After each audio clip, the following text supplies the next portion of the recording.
One of the big questions we get on the lightShark is how do you best lay out the executor button page to be able to run a really great live show, but also make it simple to recall the looks you want?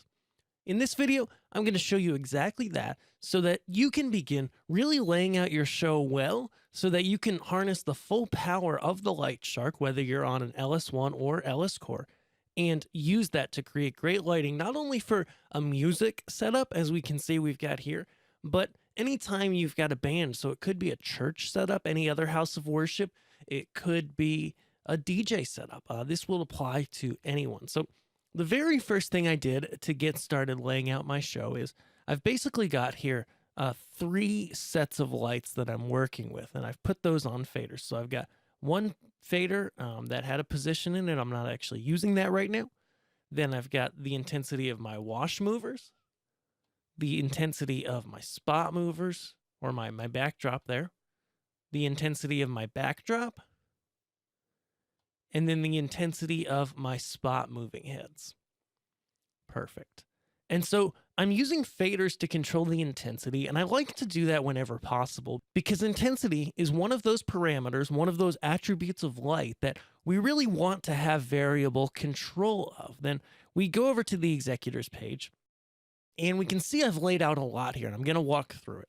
The original question that brought me to make this video was, how do I make a good color picker for choosing different colors on my lights? And of course, when you're programming lighting, there are a lot of options when it comes to color, right? You could program a number of buttons that just simply have color combinations on them that have all your lights on them. And that works well and that's helpful, but sometimes you really want that ability to customize. You really want that ability to say, hey, I want to put my washes in red right now. I want to put my spots and my backdrop in blue, and there they go. And maybe as the song transitions, you change something. Maybe you tap back and forth between, as you see here, I'm tapping in between these blue and amber cues. And so if you lay things out this way, where I've literally got a column for each type, it's really easy to be able to switch through these. Now, if you're new to the lightShark, you might not be aware that to lay out items on the executors, to put cues on them, we just press into edit mode right here. And then we can go through all of our cues that we've ever recorded in the lightShark. And we can take those cues, we can select one, press copy, and place it somewhere. We can also go ahead, select that one, delete it if we need to, and click it. And it's gone away as long as it's not playing. So that's how we put things on there. We can also, if we're recording, say we're in the palettes view, we've selected a light, we've given it parameters or palettes, and now we're ready to record it. We could actually go leave this in edit mode, press record, and then press a button, and we record that there. Now, I didn't actually do anything, so it didn't record a cue. And so that's as simple as it is to lay it out. So let's talk about strategy here. This is one great option. To take each row of the executors, if you remember, as we go up and down on this executor window right here, the cues are automatically going to override each other. But as we go side to side for different groups of lights, the cues do not override, and they allow you to play different cues together. And so that's really how I like to do a color picker, is just take your different groups of lights, however many you have in the show. Maybe you've got some wash lights, some moving lights. Maybe that's two groups. Here I've got three. And make a row for each. When you're done laying out your cues, remember to add color labels. I've done it for the actual colors. That is done just by clicking on the executor button, pressing the highlight color, and then popping out of edit mode.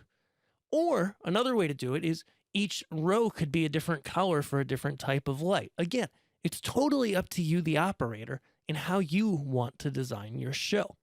Then, even though this wasn't in the original question, I want to cover it here, that I've made now 2 rows here of different positions, so that just like choosing my colors, I can choose where my moving lights go completely on the fly, and I can create an interesting and dynamic show with just these executor buttons on my tablet or maybe on a MIDI controller, and then having the LS1 console with its faders or another fader wing to be able to control my intensities and maybe some effects. The last thing that I've done here that you might be able to see after I've got my wash and my spot row for positions, those are my moving lights on this show, is I've made a row of gobos. So for my moving spotlights, which are these ones right here, they have gobos in them. So I've just gone ahead, I've made a button for open, and then I've made a button for various different gobos that I'm able to put in those lights. Let me adjust the intensity back up so we can see them, and we're good to go. And so I hope this gives you an overview and really gets you to start thinking about how you could lay out your executor buttons. So you can see here, I'm able to really quickly and easily build looks on the fly and maybe even swipe across these. As you may know, that's something you can do inside the lightShark to get everything on a given row.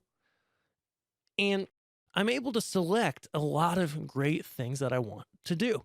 Is this the perfect layout for everyone? No, but I hope it inspires you. And even with this layout, with what I'm doing here, we've still got 2 rows completely available for other parameters, other features of lights that you may want to map. I hope this gets you going. And if you do have more questions or you're interested in learning more about this, be sure to subscribe here on YouTube and join our Facebook group. It's a really great place where you can join other users, ask questions, and get feedback on how you're programming your show.